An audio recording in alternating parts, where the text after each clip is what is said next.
Solamente para hablar en este sentido de algo tan grave como dar respuestas a las enfermedades con insensateces emocionales o con cosas como lo de las vacunas son buenas, son malas, y mi opinión, y no tengo ninguna base científica, es tan grave como cuando las farmacéuticas son solo un negocio y se deshumanizan, ¿no? Esta parte es tan delicada que lo voy a dejar ahí, pero solamente lo ponemos así como es tan grave seguir a alguien, leer a alguien sin comprender su biografía o sus intereses, su propia religión. Es por eso que nosotros de nuestra comunidad siempre estamos diciendo, bueno, vamos utilizando el pensamiento crítico, vamos sentándonos en bases pues firmes, no en creencias, ni en gustos, ni opiniones. Yo puedo opinar que esa persona me cae muy mal, pero es una persona con mucha ética y tiene un sentido de la ciencia y del pensamiento crítico, y nos podemos sentar y platicar, ¿no? Y eso es increíble, y puedo yo incluso estar equivocadísima y aprender y ser su alumna, pero no significa que me caiga bien como persona, ¿no? Y esto pasa, por ejemplo, en el arte. El arte está lleno de patanes o de mujeres que son insufribles, pero que pintan increíble. Y que tú puedes decir, Dalí era odioso y salía a pasear en Nueva York y hacía cenas donde juntaba gente homeless, así de la calle, los juntaba con la gente más rica, y él con su lagarto paseando con sus pieles, pero al mismo tiempo pintó el dodecaedro, ¿no? La última cena, pintó a Jesús en su última etapa. Él es, o sea, con una profundidad, tanto en la geometría como en el arte, como en la mística cristiana, pero al mismo tiempo era alguien con un ego que dirías, wow, o sea, no fácil de digerir, ¿no? Entonces, en base a eso, hablamos de los audífonos. Todo nació de los audífonos, y ven mi naturaleza, que es muy bata y que tiendo a saltar de un tema en el otro. Y eso hace que ustedes pueden decir, tengo una guía o una maestra de Ayurveda que es bata y salta de un tema a otro, tiene una velocidad en la forma de que habla, que es rápida, y es de Guadalajara, tiene una base católica y acaba de perder a su padre, y todo eso conforma mi clase. Y mi hijo y Adolfo y mi estado mental, emocional, socioeconómico y cultural hace la clase.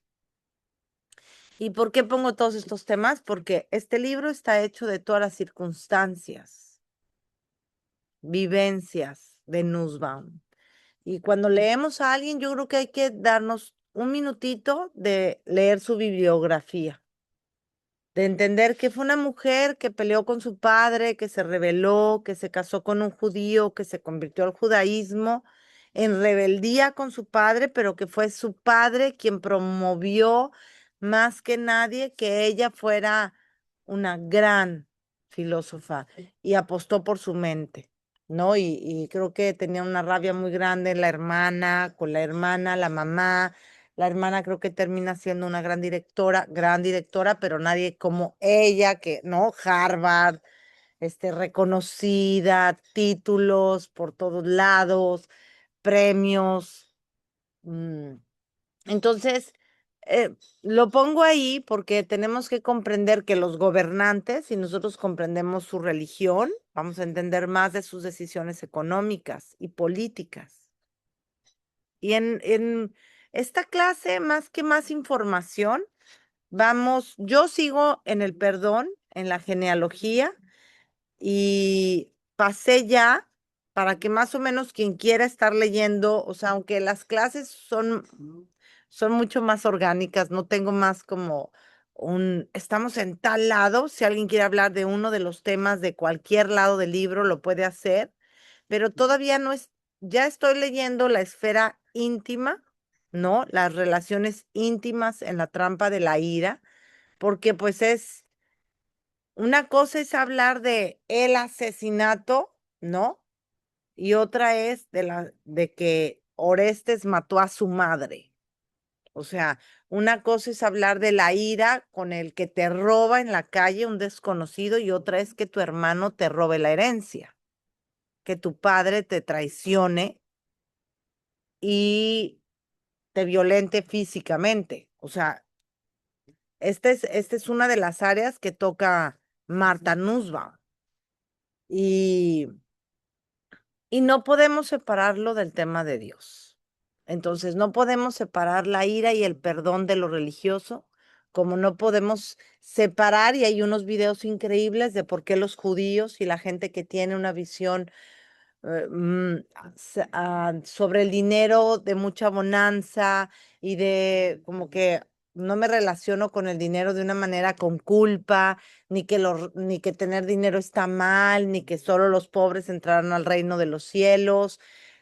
Es algo súper interesante de ver la relación de una religión con el dinero y de la religión católica con el dinero. O sea, esta hipocresía o incluso este rollo de que por qué en Estados Unidos hay mucho que le llaman como nuevo rico, de mostrar el dinero y que eso se vuelve parte de como su personalidad. Y porque en Europa hay tanto rollo de vergüenza o de querer no mostrar el dinero. Entonces, esa también es un tema interesante, muy interesante, que tiene mucho que ver con la religión, mucho que ver con la culpa, mucho que ver con el origen del dinero también, ¿ok? Entonces, algo sobre lo que está sentada la clase de hoy es la libertad, el pensamiento crítico y que no nos lo tomemos serio la clase. O sea, no es una clase seria con el gran maestro, como la gran institución que nos va a guiar. Es una clase como de plastilina. Es una clase donde dice, hay que jugar al arte, hay que entender. Hay una invitación muy bella de Marta Nussbaum y es que ella, bueno, de entrada pone, ¿no? La imagen de Orestes, las furias, y pone una pintura. O sea, de entrada ya estamos hablando con arte, con la interpretación de alguien que nos está poniendo que el cuerpo de Orestes es tal, que las figuras son tal, nos están ya moldeando. Esto es algo muy interesante, por eso lo puse aquí. O sea, no solo es un espejo el arte, también es un martillo. O sea, ella ya nos, o sea, los que pintan, el que pintó a Jesús güero, guapo, ojo azul, la Virgen María, rostro finito, no solo está reflejando la creencia de esa época, está moldeando la idea de que la familia divina, o sea, Jesús y María, José, son guapos y son europeos. Así es, no van a creer que eran africanos. No. O que se parecen más a los de otro continente que a nosotros, porque yo me parezco a los dioses, porque Dios nos hizo imagen y semejanza primero a nosotros. Entonces, desde esa idea lo estamos haciendo, desde comprender el parecido físico o cómo hay comentarios de que, ay, pues el niño se parece más a aquellos o no tanto a aquellos. ¿Y tú qué dijo? Así como que hay golpecitos en el comentario de quién se parece a quién y no es poquita cosa porque siempre está relacionado a lo de Dios a imagen y semejanza. Entonces, observemos esos comentarios de que a mí y también les promuevo mucho la risa. O sea, últimamente yo he pasado de la furia a la risa. O sea, como que sí he sentido que los chistes y que el otro día mi hermano me decía, ¿qué hubiera sido de nosotros en la pandemia sin los memes? Y yo no sé, me vuelvo loca. Porque era una risa de todo lo absurdo que estaba pasando y de repente yo me he dado cuenta que reírme de, no estos maestros que ganan un dineral, pero que se ponen el rosario, pero que están súper guapos, pero que están súper fuertes, pero que dan clases de meditación en Tulum, pero que trascienden sexualmente a todas sus alumnas, entonces mejor ya te ríes, ¿sabes? O sea, mejor ya dices, no, pues sí está chistoso, ¿sabes? O sea, sí está chistoso. Entonces, si te lo tomas más como risa, esto es algo real que está escrito y que lo propone Aristóteles y que se me ha hecho como que una gran, una gran medicina ante la ira. O sea, reírnos de nosotros, no tomarnos tan en serio. Poder reírnos así de, ah, pues me apantalló, jaja, qué risa, ¿no? O sea, oye, me vio la cara, ¿sabes? O sea, o del miedo, poder reírnos de nuestro miedo. Y yo les decía en la mañana, el arte en la era paleolítica eran más auténticos, ahí está la Venus, tan real a la fecha. Ahorita te voy a decir Ram porque parte de lo que puse fue por Ram, por su imagen, y esta imagen, ¿no? O sea, lo ponemos como, ¿qué es serio? ¿Qué es arte? ¿Qué no es arte? Y nuestra época tan confusa, ¿no? Porque dicen, no creas que el que hoy no sepas distinguir qué es verdad de lo que no es casual, ¿eh? O sea, mucho de lo que está pasando en nuestra época es provocar la confusión. Hubo momentos en que era muy claro que estaba bien golpear a los hijos. Es más, eras como muy mal que no lo golpearas. ¿Quién lo está educando? Pero ahora hay entre que un curso de que nunca le vayas a pegar por ningún motivo y el otro curso es azótalo no sé, en las manos. Es lo mejor que te puede pasar. Y entonces hay como que un individuo que somos los de a pie, normales, que ambos pueden estar muy reconocidos, ¿eh? Uno puede ser un gran militar que te está diciendo que el país necesita más cárceles, más golpes y que los hijos no duerman en la casa, que los mandes a dormir casi que a la calle, que es lo mejor que le puede pasar a un hijo. Y por el otro lado, el otro te dice que salte de tu recámara y deja a tu hijo entrar a la recámara y tú vete, pues, a trabajar en la noche para que tu hijo tenga una mejor vida. Y el individuo sin tener la menor idea, sin tener la menor idea de qué hacer frente al reto porque está lleno de instrucciones y muy poco de conocimiento interno y de guía interna y de qué valores están guiando en este momento. Estamos en una época de absoluta confusión y hay que sostenernos en la confusión. Y también puede pasar que es una época en que idolatramos y creemos que el pasado fue increíble, ¿no? Y que la belleza fue increíble en ese tiempo y también está lleno de muertes, de abusos, de obscuridad, que no, tampoco fue increíble. Estuvo lleno de retos, lleno de muertes, lleno de esclavitud, o sea, estuvo lleno también de sangre, ¿no? Y de obscuridad y de ignorancia. Entonces, partiendo de esto, dejando como un espacio vacío, sabiendo que siempre estamos hablando con nuestro amigo que está en sus circunstancias, con nuestra amiga, en su época, dice Marta Nussbaum, todos somos hijos de una época, todos somos hijos de una familia específica, de un sistema económico específico. Partiendo de eso, entendiendo también que el arte es espejo y es martillo. Partiendo de ahí, estamos leyendo algo que solo como que vuelvo a hacer la, la, la aclaración o insistir, ¿no? O sea, Marta Nussbaum en ningún momento está diciendo que la ira es mala. O sea, nos podría plantear a qué llamamos malo y a qué llamamos bueno, pero no es mala. O sea, tenemos que comprender que hay una ira común, que es la que puse de este lado izquierdo, que es una ira que es muy poco inteligente. Ella lo pone así como es una ira que no lleva a ningún lugar porque nos esclaviza al pasado y tiene mucho que ver con el video que les mandé, que no es de Marta Nussbaum, es de estos de como autoayuda o como se llame, pero que lo trata de hacer de una manera, la manda Adolfo de regalo, la flor. Este, y la belleza, ¿no? De la muerte, también lo hemos hablado. De, ok, nosotros podemos tener como este, esta preconcepción de que algo es bueno o es malo. Entonces, la primera, el espacio vacío, lo dejamos en que la ira es útil, es una emoción como energía, la ponemos como E de energía, emotion de movimiento, o sea, esto es algo como que de muchos libros, lo usan incluso en yoga, es una energía que te lleva a un movimiento, ¿no? Pero hay una ira común que está muy infantil y muy central, que era la que yo conocía, honestamente, en la que yo me manejaba perfectamente como un carrito chocón, de voy con todo y no se me va a quitar hasta que yo me vengue de ti. O sea, hasta que tú te humilles, hasta que tú pagues, tú, el otro, el que me provocó la ira.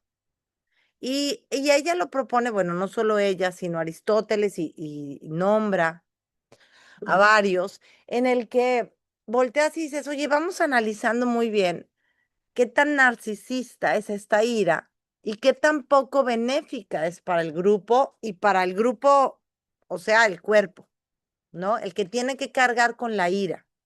Entonces, Atenea libera a Orestes diciéndole, mi vida, lo siento, tú mataste a tu padre, digo a tu madre por coraje que mató a tu padre, pásame a mí tu ira, pásame tu roca y la ponemos en el juicio, va mágicamente, porque pues, las leyes también es algo como el dinero, como que todos creemos, pero es un invento humano y es una, pues algo muy psicomágico, es un instrumento maravilloso porque entonces yo digo, ah, ya no tengo que sentir ira porque ahora está en la cárcel. Va a pagar con su vida en la cárcel. Ya no tengo que matarlo. Pero aparte, ahí como que promueve mucho de que casi siempre esta ira es muy infantil, entonces también hace este rollo de que hace grupos. Y yo lo acepto a mí, que me ha gustado mucho esta parte de decir, yo digo, los de tal religión, los hombres contra las mujeres. Y de repente te das cuenta que hay mujeres súper machistas. Y dices, ay, ella es muy machista, pero no es hombre, ¿cómo la meto allá? ¿O cómo meto a los hombres que todos son malos, misóginos, que solo están buscando a ver cómo te hacen daño? ¿Cómo meto al hombre que me salva de un accidente, que me salva de un asalto? ¿Cómo meto al hombre que no es corrupto? ¿Cómo meto al hombre que le importa a su familia? Si yo estoy enojada con todos los hombres y digo que los hombres, por eso les decía en la mañana, que busquemos las canciones, porque las canciones son hoy nuestros mitos. Y yo me acordaba de una canción que dice, Marieta, no seas coqueta, porque los hombres son muy malos. Era de mi kinder, ¿eh? Los hombres. O yo digo, es que todos los de tal religión son súper interesados. Entonces los meto a todos en un grupo y en cuanto se me aparece un individuo, yo hago una ceguera infantil. Y luego, otra cosa de esta ira, que no sé si les pasa, es que hace grupitos, tanto de que agrupo de que todos los hombres, como también puedo agrupar de que si alguien me hizo algo a mí, tú agrúpate conmigo y no le vamos a hablar. Esto es algo como no solo infantil, sino también que tenía mucho que ver con el miedo a la soledad. Entonces, no me vayas a abandonar. O sea, vamos a hacer un grupo, todas nosotras, como del kinder, de, oye, fulanita no me dio de su paleta. Nosotras 7 no hay que hablarles, a ella. Entonces, esto lo promueven ellos como, pues, un nivel de inteligencia muy bajo, un nivel de miedo, de emociones muy primarias, que hay que promover quitarlas de nuestra sociedad. O sea, no dudar de que esas emociones primarias infantiles son enemigo público de la democracia. porque agrupamos de una manera muy infantil. En cambio, lo que se está promoviendo con el libro es la generosidad, es la compasión a través de la razón, ¿eh? O sea, de una manera como política. Lo que pasa es que, y esto es parte muy importante de la clase, que ya lo habíamos visto, pero la relación que tenemos con Dios, con su ira y con el perdón, enmarca el pensamiento público y privado. Y esto a mí, o sea, yo por eso me detuve esta clase a decir, oigan, vamos, quería dejar esta en blanco, porque decir, híjole, vamos pensando en el perdón sin Dios, sin juicio final, sin pecado, a ver dónde lo ponemos. O sea, porque Nussbaum, sentada un poco en Nietzsche, dice es que han invertido los valores. Y, y lo vuelvo a poner aquí en el sentido de, si yo no les dijera cuál es la ira y cuál es el perdón. Y, y podríamos jugar a que el perdón a veces es muy pesado y muy horrible y muy impositivo y tiene más que ver con pídeme perdón porque yo te obligo y esta es mi venganza. O yo me tengo que humillar y pedir perdón que no estoy ahí. O sea, yo no estoy ahí. Pero me lo impones, pero yo no estoy en un lugar de generosidad. Y al menos reconocerlo, no. No estoy libre de ti, no he acabado contigo y estoy en esta prisión donde tú y yo todavía nos debemos. O me debes o te debo y aquí estamos. En ese sentido, la pregunta evidentemente es religiosa. O sea, cuando nosotros en las otras clases preguntamos, ¿qué es el perdón?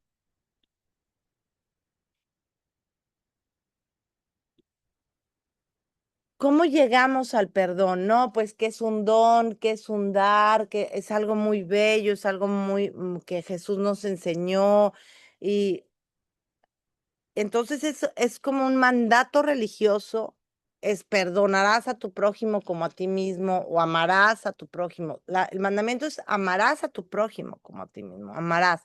Pero luego dice, Padre nuestro, perdona nuestras ofensas como también, esto es en el mundo católico, pero aquí habla del Maimónides, de la Teshuvá, del mundo judío, ¿no? Y no nos metemos en más religiones, porque número uno, pues sería muy, muy largo y tendríamos que hablar de cada una de las religiones. Pero lo que a mí me interesa aquí es el famoso juicio final. Este que aparte es un espectáculo, o sea, es un espectáculo, está en Múnich, en la biblioteca antigua, pero los cuerpos están cayendo, o sea, porque él los pinta los que no van a quedar en el paraíso. O sea, los que para abajo, al infierno y al purgatorio. Entonces es el día final. Y aquí viene como este Lactancio, bueno, aquí le puse Lactancio, pero era Lactatio.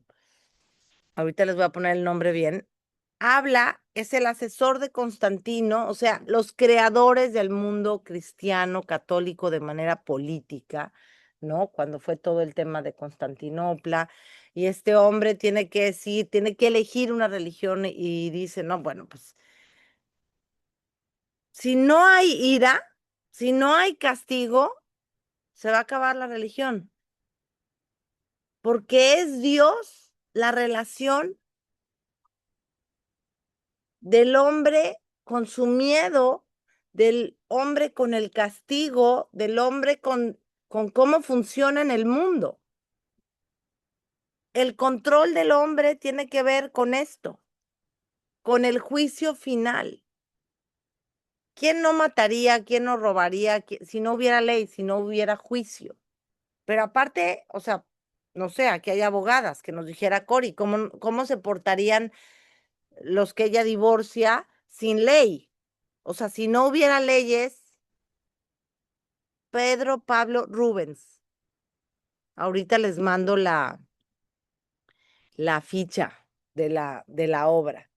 Pero la pregunta es, ¿quiénes somos sin ley? Sí, por eso dicen que en Tijuana tiras basura, pero en San Diego no tiras basura. ¿Por qué? Porque allá te multan. Entonces no es que estás a favor de la basura, sino es que allá me cobran 500 pesos o $500. Entonces, esa es la gran pregunta. Dice, se matan, no todos, pero sí algunos. Ok, pero entonces yo le temo a no quiero ir a la cárcel. O sea, no lo quiero matar porque no quiero ir a la cárcel, pero tal vez alguien diga, no lo quiero matar porque no me quiero ir al infierno. O sea, observemos este imaginario, y perdón que lo ponga como un imaginario porque sé que hay alguien que cree que el infierno sí existe y que el purgatorio también, pero perdón, lo voy a poner como si es un mito. Y yo le digo a un niño que se porte bien porque ya viene Navidad y si no, Santa Claus no le va a traer nada. Pero un niño pobre dice a mí, un niño que nunca le han traído nada 5 años consecutivos, se puede portar como se le da la gana porque nadie le va a traer nada. Tal vez es más libre, pero el otro niño está condicionado por la violencia de la creencia de los padres sobre él. O sea, de alguna manera nos condicionan todo el tiempo en base al castigo. Y el día de la ira, yo lo puse en Instagram y se los voy a volver a mandar. Como estas 4 notas que está aquí, el día de la ira, es un famoso himno medieval que se supone que Mozart cacha cuáles son las notas. O sea, el desarrollo de los genios también tiene mucho que ver con captar las notas, ¿no? O sea, captas las notas sin leerlas. O sea, yo ya capté o sea, el lenguaje de la música, ¿me entiendes? Es como si alguien dijera, ya me aprendí de memoria un poema. Y en la misa, en las misas, eran los momentos más profundos de la experiencia humana, más místicos, más todo. Y él se aprende las notas y las saca al mundo. Son las notas que están en El Rey León, cuando Scar mata al papá, a Mufasa, están en las guerras de las galaxias, y él menciona en cuántas películas está estas 4 notas. Dice, comienza con una secuencia descendente y pesada, a menudo asociada a la clave fa, y se utilizaban en las misas de los difuntos. Su melodía característica es sombría, es descendente, como la pintura, o sea, vas hacia abajo, es la caída. Es el gran miedo de el juicio final, se levantarán los muertos. O sea, está escrito en el Apocalipsis, o sea, va a haber un juicio. Entonces te podrás salvar de la ley humana, pero no de la ley cósmica. Ese gran juicio donde el malo va a pagar a lo que le llamamos la otra vez dijimos del karma, pero aquí está llevado al máximo karma, que es el infierno, porque aparte son eternos los castigos. Pero si más o menos te portaste más o menos, entonces estás en el purgatorio. Pero yo digo, bueno, es un súper imaginario. Y cuando alguien va a dar a la cárcel o al calabozo, le llaman, se fue a los mismísimos infiernos. O le llamamos, no, pues vive en el paraíso. Y hay quien dice, el paraíso es un estado de conciencia. Y la ira tiene mucho que ver con el infierno, porque es caliente. Y es para controlar, pero también, o sea, el gran tema del control es que, diría Marta Nussbaum, es un uso instrumental para darnos cuenta cuando algo está mal. O sea, nosotros si vemos la humanidad como, como unos niños, como la gente más listilla o los más gobernantes dicen, o sea, me imagino a Moisés diciendo, ¿cómo controlo esta locura? Ya estamos fuera de Egipto, ya no hay los militares. ¿Cómo hago para que no se estén robando las mujeres, para que no se roben el ganado, para que no se estén matando? ¿Cómo hago?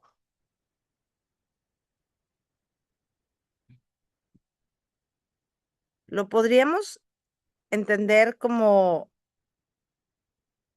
un prototipo de gobierno sobre unos niños y lo hemos tomado de tal nivel de seriedad al día de hoy que la gente sigue yendo a confesarse, lo cual es otro acto súper mágico. De que ya salí, pues ya estoy libre porque yo ya me confesé y casi siempre dice ella, casi siempre tiene que ver con una oración. Pero tiene que ver con el control, sí, pero también con la utilidad, porque a veces la otra persona no distingue el límite. Y esta es la parte o sea, utilizable o utilitaria o instrumental, donde la ira me dice, oye, hasta aquí. Tú te estás cruzando una línea, así seas mi bebé, o sea, un bebé, tú le estás dando de comer, te muerde y lo avientas. O sea, el cuerpo es una respuesta. Estás cansado y dices, así seas mi hijo o quien sea, o sea, vamos a llegar ya a la esfera íntima de los límites con quien amas, porque hasta aquí hemos estado con la gente que es una desconocida y que estamos yendo al orden público y social. Pero ¿qué pasa cuando es tu hijo quien te violenta? Cuando es tu madre quien te violenta, o tu padre, o etcétera. Entonces, aquí volvemos a decir, ok, observemos cuánto, o sea, aquí hay otro, cuánto de la envidia, bueno, cuánto de la ira podemos rescatar, podemos asimilar y cuánto debemos observar que es muy infantil. Ese es hasta aquí mi punto a hacer. Es la ira y las respuestas de venganza son infantiles. La ira de Dios es un pensamiento muy infantil para el gobierno de la humanidad. El infierno, el purgatorio, es un pensamiento súper infantil sobre el cual a mí se me hace súper infantil, la verdad, qué pena, pero y digo, hay gente que le da súper miedo y que se lo toma súper en serio, pero los que dicen que, no sé, ni lo quiero mencionar por lo de YouTube, pero que hacen todos unos eventos de conciertos, todo es rojo, con cuernos, y que están adorando a quien vive en el subsuelo, no quiero mencionarlo, pero me mato de risa porque es como muy infantil, ¿no? O sea, es como unos niños diciendo que no existe Santa Claus, pero que vamos a adorar a Spider-Man. Es así de, oye, es un invento, ¿sabes? O sea, alguien inventó eso, o sea, no existe. Pero se creen súper malos y es así como, oye, es un cuento, ¿sabes? Pero, pero lo que no es un cuento es lo que hacen en nombre de ese cuento con las personas. Por eso decían, a mí no me cuentes qué rezas. Dime cómo tratas a la persona que está a tu lado, cómo tratas tu propio cuerpo. ¿Y por qué? Porque los humanos somos de muchos, de cuentos. Y hemos dicho, no es lo mismo cuidar tu cuerpo por amor que cuidarlo por miedo a que tu marido se vaya. No, y ella está en contra de todo lo que es transaccional. La venganza es transaccional. El perdón que obliga a la otra persona. Ay, se me metió algo.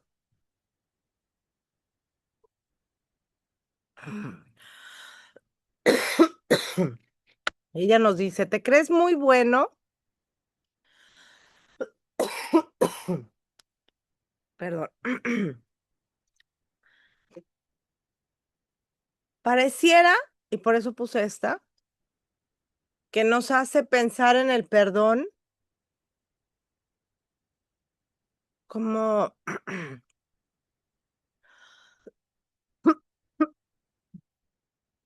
una dinámica más de la ira.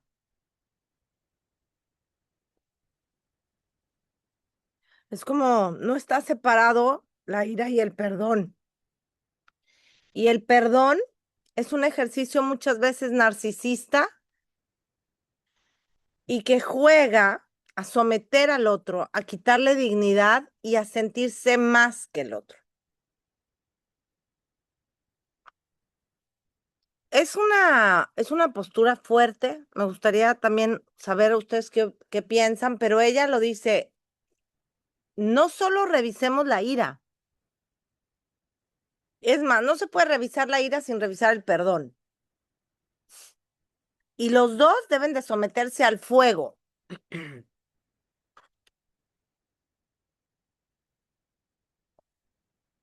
Porque ella dice que, sobre todo en el mundo cristiano, y que está un poco en la línea de Nietzsche diciendo que se han invertido los valores y que a la gente fuerte y que a la gente que puede ser creativa, o sea, es mucho más la invitación y la vamos a ver hacia la creatividad, la expresión,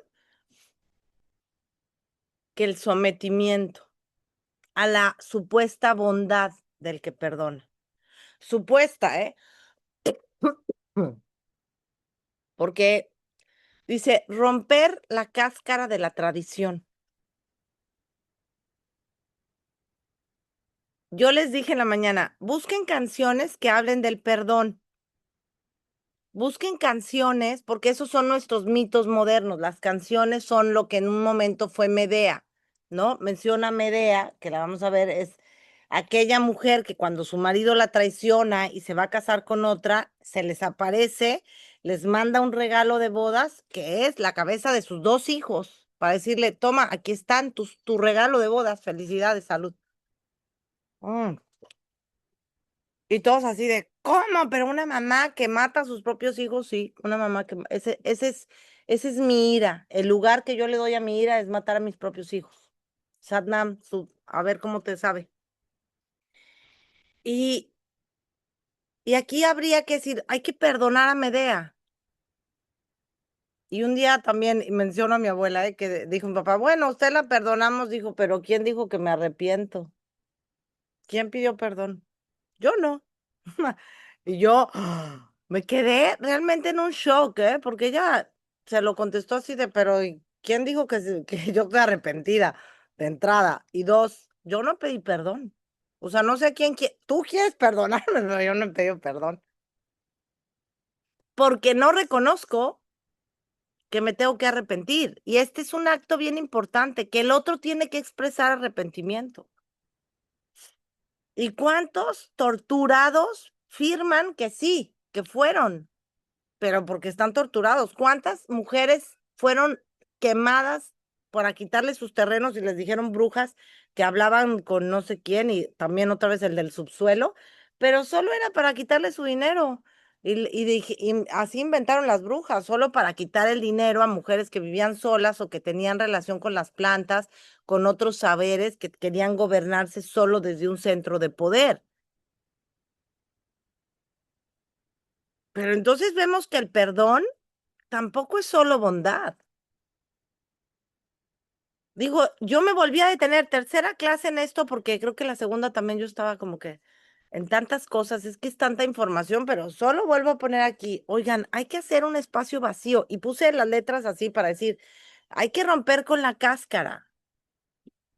Si estamos pensando que esta es la moral Nietzsche y que debería de ir más, este, supongamos que yo lo quiero poner aquí abajo, ¿no? O sea, más chiquito, porque son como que este es el título. y entonces pongo el título como título y le pongo, le quito la negrita y le doy un orden. Pero esta es una cáscara tradicional. Entonces, cuando alguien dice perdón, lo perdona 7 veces por 7 y las veces que se ofrezcan, la persona automáticamente pasa a ser la buena porque perdonó. Y ellos dicen, habría que repensarlo. Habría que repensar en qué lugar se está poniendo a sí mismo y en qué lugar está poniendo al otro. Porque aparte hay un desprecio y aparte, en mucho sentido, nomás que esta la puse acá, ella lo menciona como que aparte hay una envidia. Fíjense. Lo vamos a poner ahí. Está un poco como revolucionario porque todos estamos acostumbrados a leer libros del perdón que nos ayudan a todos a perdonar y que nos damos la mano, rezamos el Padre Nuestro y ya somos buenas personas. Pero en realidad, Marta Nussbaum y Nietzsche está diciendo, "Mm, ¿cuántos son unos envidiosos que hubieran hecho lo mismo si hubieran podido? ¿Cuánto, como dijo Juan Pablo, es solo una jerarquía del poder? Que cuando yo digo que yo soy súper comunista y que y que qué malo es el otro que anda con sus dientes de oro, con su carro de oro, pero en cuanto en la escala social yo estoy ahí, adivinen qué, adivinen qué, que todo era una envidia, que yo estaba furiosa y tenía mucha ira por esa injusticia del poderoso, pero era envidia al poderoso. Y que en cuanto yo pueda, o yo sea la mamá, o mi mamá esté por debajo de mí, yo me voy a poner el triple. Entonces el perdón y la envidia están, y la ira están como hermanas tejidas. Y ahí para al revés, porque si tú eres, no sé, la hermana súper bonita y tienes 5 hermanas y una nació más fea que la otra, y una está medio esto y la otra medio lo otro, y luego, y aparte te casaste con un hombre que tiene un bienestar económico enorme, todas las otras las traes dándoles cositas que ya no te quedan. Y ellas te tienen mucha ira y te tienen mucha envidia porque tienes un estatus distinto. Llámese hombre, mujer, lo que sea. La compañera, la que sea. Hombre, lo que quieras. Pero luego un día la vida cambia y esa persona está enferma o te necesita y tú te portas más cruel y te vengas. Y te da gusto cuando sufre. Eso es bien, bien importante de comprender la injusticia, porque mucha gente cree que es injusto que ella o él tenga tanta suerte y lo consideran que su ira es totalmente comprensible. Y cuando la opción de Aristóteles también es no solo jugar, por eso puse el paides, paido de niños, de jardín de niños, del teatro, del arte, que nos permite jugar con la fijación del yo y del narcisismo del yo, en el perdón, en la ira. Hay un narcisista enorme de que el mundo entero gira en torno a mí. Y las dos salidas tienen que ver con que por un momento juegues a ser ese poderoso tú también. Por un momento veas cuánto te quisieras ver en ese espejo. ¿Y qué tiene? ¿Por qué no? Yo también quisiera ser poderoso. ¿Por qué no? ¿Por qué quisiera que todo el mundo fuera pobre porque a mí me está yendo mal? No. Puedo reconocer que yo también quisiera vivir muy bien y me hubiera encantado nacer súper guapa y me hubiera encantado que todos los seres en todos los rincones vivan muy bien. Decía Gandhi, lo que pasa, alcanza para todos, no para el exceso y la ambición de algunos cuantos, pero base nos alcanza para todos. O sea, estas son cosas bien importantes de observar. El juego de poder y de control entre la ira y el perdón, más que, o sea, esto es lo revolucionario de este libro, ¿eh? Porque se parece mucho a lo de Hannah Arendt, de que le mandaron al juicio, la mandaron al juicio para que juzgara a los malvados alemanes que causaron tanto daño en la Segunda Guerra Mundial contra el pueblo judío, la mandan siendo ella judía y dice, no, no son ningún monstruo.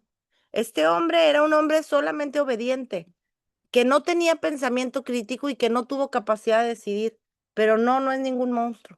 Y todos, ¿qué? ¿Quién la invitó? Pero si la invitamos para que diga que son monstruos. No, dijo ella, justo eso fue el error, que el Partido Nacional Socialista decía que los judíos no eran humanos, el grupo, que eran menos que humanos, que eran malos, que solo querían el dinero. Y eso era un error. Y ahora nosotros estamos haciendo otro error diciendo que los alemanes son malos. Eso es una mentira, es solo gente obediente que pasó su vida obedeciendo a un sistema sin cuestionar al que estaba mal que él como individuo hiciera eso a otro individuo. Y entonces aquí nos ponen un libro que se llama Girasol, los límites del perdón. Pone las posibilidades y los límites del perdón. El perdón transaccional, que es un juego de poder. El perdón incondicional, que bueno, pues es es una posibilidad. Y Y a mí de lo que más me gusta, y con esto concluyo para escucharlos, aunque sea un ratito, es la posibilidad de volvernos libres, amorosos y generosos, teniendo empatía por los que tienen envidia y cuando yo siento envidia también tengo empatía. Sintiendo empatía por aquellos que me tienen ira y que yo les caigo súper gorda y por los que me caen súper gordos, por las injusticias que he cometido y que me han cometido, por las veces que yo siento envidia y que sienten envidia a mí. También muchas veces dicen, procura tener bajo perfil en lo que sea que creas que es tu bienestar o superioridad, porque la envidia también se siembra. No estés sembrando envidia.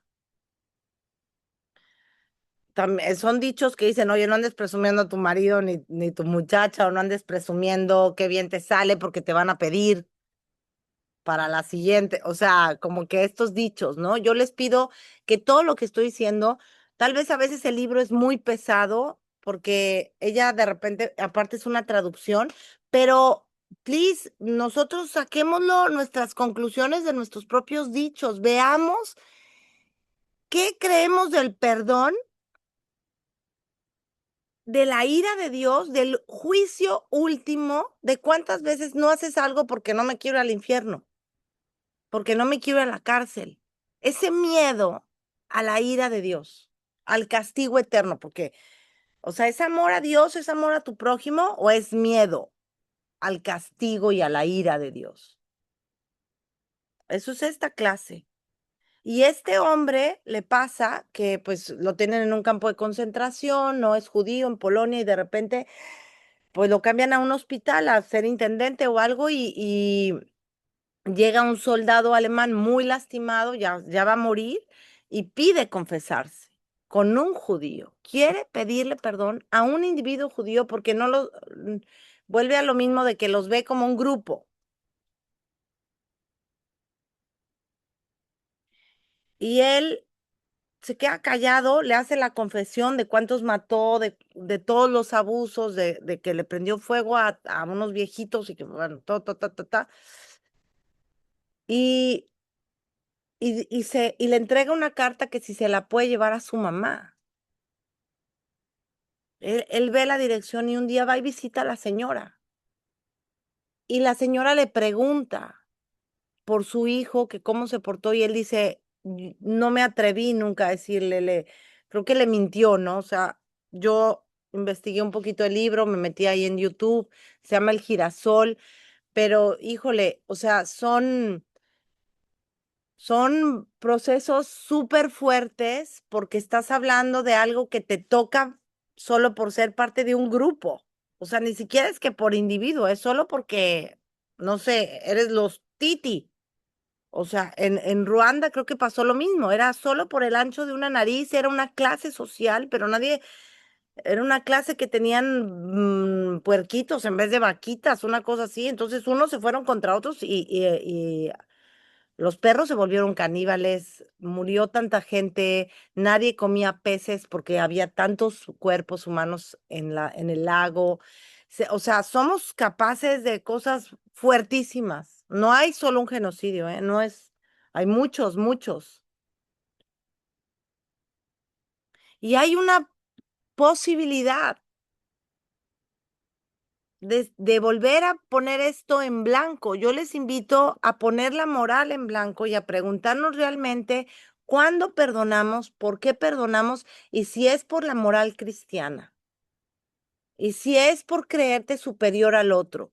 Si tienes un juego de poder con el otro, vale la pena, vale la pena sentarnos con nuestra idea de perdón como cascarón. Vale la pena por un instante hacer un espacio vacío y jugar. Por un momento ponte en lugar del malo, del otro. Seamos Trump. Digo, no sé si me van a castigar el video porque creo que ya dije 60 palabras que no. Entre ellas, pues parte de este tema es que metan a la cárcel a gente que niega el holocausto, ¿eh? O sea, es súper loco. Porque hay castigo para quien lo niega y hay castigo para quien lo menciona, o sea, para quien lo promueve, o sea, es como diferente las leyes de Alemania a Estados Unidos. Allá no puedes negarlo, aquí sí, allá no hay libertad de expresión, allá no puedes decir nada, nada contra los judíos. Castigan a los alemanes, los meten a la cárcel. Su propia ley. O sea, cuánto es de culpa, cuánto es este pensamiento sobre lo que vivieron, sobre lo que pasaron y sobre la historia y época de un país, sobre el otro. Misma persona se cambia a Nueva York y puede hablar lo que él quiere, pero si lo dice en Berlín, a la cárcel. Entonces, esto estamos hablando como de ejemplos generales, pero no estoy hablando de ejemplos generales, estamos haciendo, por favor, vayamos al centro de nuestro, como a nuestro core, a nuestro corazón y preguntémonos cuál es mi dinámica con el poder del perdón y el poder de la ira. Ese fuego, es que es un fuego, es el mismo fuego que asesina, que dinamita, que incendia, es el mismo fuego de un corazón compasivo. Ser compasivo con uno mismo y decir, wow, lo hice súper mal, no tenía idea. Y quiero ser amoroso y generoso con mi propia vida, con mi propia vida. Y solo para terminar, porque es un tema súper largo, pero creo que vale la pena, valía la pena para mí el tercer espacio dejarlo como en este silencio. O sea, esta página en blanco. El último que quiero mencionar, y es Mahler, es este hombre que es un compositor. Obviamente todo esto se los voy a mandar al chat. Me dicen, El por cuarto favor, movimiento es si se un breve escucha. pero hermosísimo y profundo lied para contralto y orquesta titulado Urlicht, que significa luz primigenia. En realidad es una transcripción textual de su lied Urlicht, que pertenece al mismo ciclo que el anterior de San Antonio de Padua, el cuerno mágico del muchacho. Pero en este movimiento de la sinfonía se recuperan la profundidad y la fe. Refleja un intenso anhelo de ir más allá de esta vida para alcanzar la vida eterna y plena junto a Dios.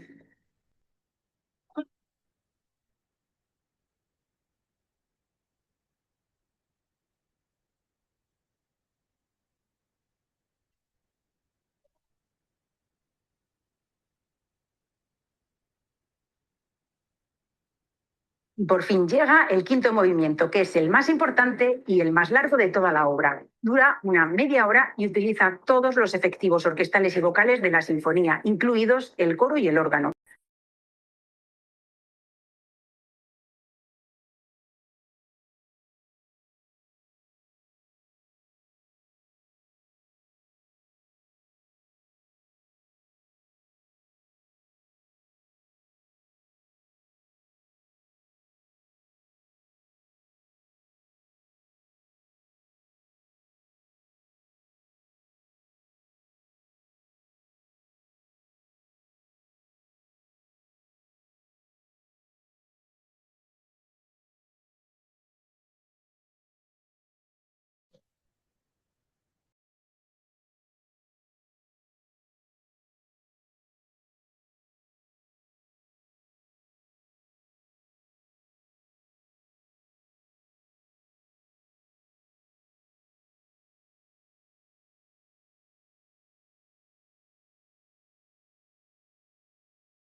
No te oigo, Pati. Ay, ya. El tema, ahí ya se escucha. Sí, ya se Ok, escucha. Es que tenías apagado el micro. gracias. El tema es que Mahler es un compositor 1900 que en ese momento era judío, después es obligado a convertirse en católico, pero siendo judío, crea una obra magistral sobre la resurrección, sobre el juicio final. Y a través de la música, porque algo que yo voy a insistir mucho es la posibilidad del teatro, del arte, y que insisto mucho, y es una propuesta en Nussbaum, la educación en las humanidades nos humaniza. Y la música, entender una canción, sentirla, es igual que un beso que derroca una filosofía. Él habla de la resurrección eh, en un momento en el que está muerto es quien le hizo mucho daño a él. Dice, y plantea la resurrección como no hay castigo ni recompensa, solo un amor incontenible. Sabemos y somos. O sea, si alguien cree que esto es cursilería, escúchela, escuche la sinfonía y, y apostemos, porque esta niña y esta música y esta historia le dice, seguiré mi camino y no permitiré que me detengas. A la venganza, a la idea de perdón, a la ira, le dice, no, seguiré mi camino. Y él también lo apuesta como a él mismo, se lo está diciendo, no vas a parar mi creatividad. Y ahí, pues también hay un juego que ella está diciendo que muchas veces se cree que el Dios del Primer Testamento es mucho más castigador que la propuesta cristiana, que es mucho más compasiva, pero ella también dice que no lo cree así, porque en la propuesta cristiana hay mucha vergüenza sobre el gozo del cuerpo. Y que nos volvemos como vigilantes del deseo, del amor, y entonces hay mucho gobierno y hay una idea de que es superior uno del otro. Dice, hay un perdón transaccional cristiano que pone mucho mayor énfasis en la humildad y la bajeza como característica esencial de la condición humana.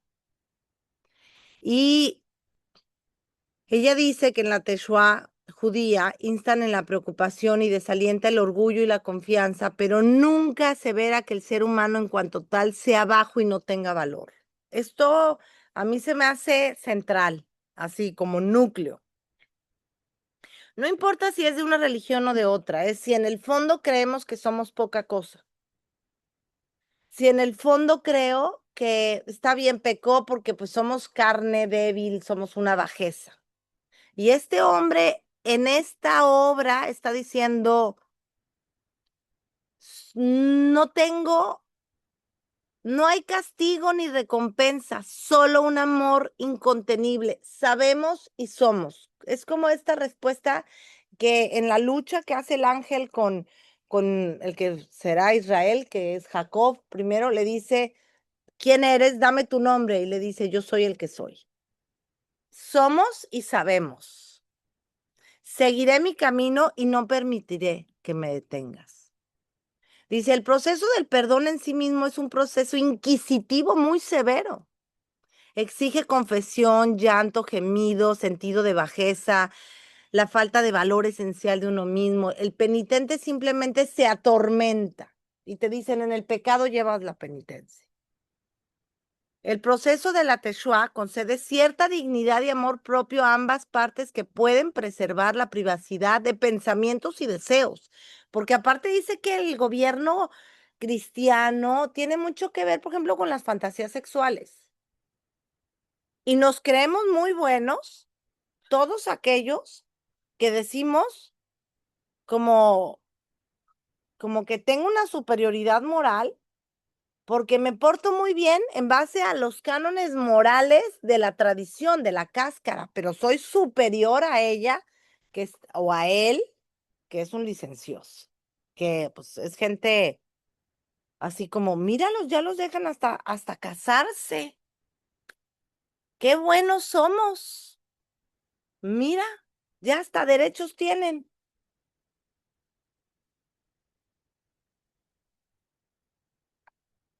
O sea, a mí sí me hace reflexionar, ¿eh? Como que esa bondad cristiana, pero que mira como para abajo. Mira qué buena soy yo que te acepto. Qué bárbaro. Por favor, pónganme una estatua a mí, que te perdoné a ti que estás abajo. Acuérdate que estás abajo porque yo te estoy perdonando y si puedes latigarte, pues mejor, ¿no? Dice, en su lugar hablamos de un amor terreno que se eleva sobre la ira y en su propia recompensa. Yo con la verdad, terminé, porque te elevas sobre la ira por propia recompensa, o sea, como por amor a mí, ¿sabes? Como no me debes nada, no te debo nada, no quiero saber de ti, este es mi límite, no lo vuelves a cruzar. Y busco constantemente que esa energía que puedo desperdiciar en vengarme de ti, en querer lo peor de ti, sea para el bien del mundo. Que esto que tú me hiciste a mí no se vuelva a repetir jamás. Y que yo enfoco eso, pero me elevo sobre la ira y en mi propia recompensa, no para acabar contigo. Y ahí Mahler dice, canta con fuerza, con dignidad y pasión. Se nos invita a pensar en la música que expresa muchas emociones, pero resulta sorprendentemente difícil encontrar música que exprese como una estructura organizadora predominante, una ira vengativa y un resentimiento de bulle, porque ahí, por ejemplo, en la ópera mencionan a Rigoletto que quiere vengarse. Miren, ahí hay una cosa muy importante en Rigoletto, que es una ópera y que ya me voy a tener que ir, pero ahí les va. O sea, este hombre era un bufón de un marqués o de un rey que se acostaba con todas las mujeres del pueblo, las engañaba y les obligaba a los hombres que con quien se iban a casar primero tenían que acostarse con él. Ese, pues era el rey, ¿por qué no? Y el Rigoletto, jajaja, se reía mucho y le festejaba todo porque él estaba en el poder. Hasta que, por su desgracia, ven a su hija y le gusta al poderoso. Y entonces él siempre la tenía escondida, que no saliera, ya. Y luego se entera que su hija ya pasó por manos de este hombre. Y él se quiere morir y se quiere vengar y manda a matarlo. Y es una obra tan hermosa, pero dicen que aún en la ira, cuando quieren poner estas emociones, pareciera como un poco una broma. Vamos a seguir hablando del tema, es la tercera clase, me tengo que ir. Lo dejo en blanco. Lo dejo en blanco para que reflexionemos cuánto de soberbia y cuánto de ira hay en el perdón y cuánto en nosotros hay religioso, en nuestra moral. Por eso dicen, la moral cristiana, habría que leer a Nietzsche, habría que leer más cosas, pero no importa. Ahorita no vamos a leer a otros que ya reflexionaron. Nos vamos a quedar como en una plastilina. O sea, estamos frente a nuestro juego de ira versión perdón, de lo que nos hace buenos y nos hace malos, y de este amor que no para y que lo hago por mí. Este dice, me elevo de la ira en mi propia recompensa. Miren qué bello, ¿eh? Yo les voy a mandar estas para que vean las páginas, pero te sales del juego, te sales de ese juego, te puedes salir, la primera, del perdón transaccional cristiano hacia un amor y generosidad que te eleva como a esta obra, ¿no? Como a Mahler, que le dice, le está cantando al que ya se murió, ¿eh? Y le está diciendo, yo creo en la resurrección. O sea, yo voy a resurgir como el ave fénix. Adiós, adiós, adiós, me tengo que ir.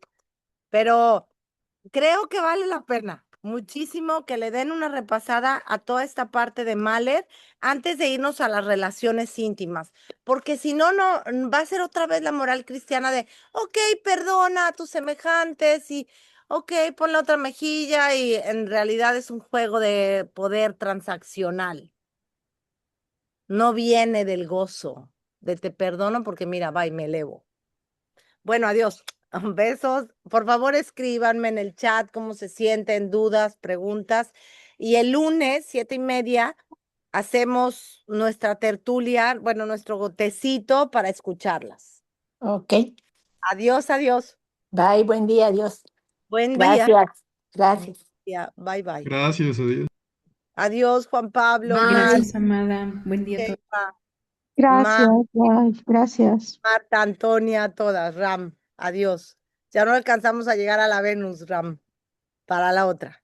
Besitos. Besitos.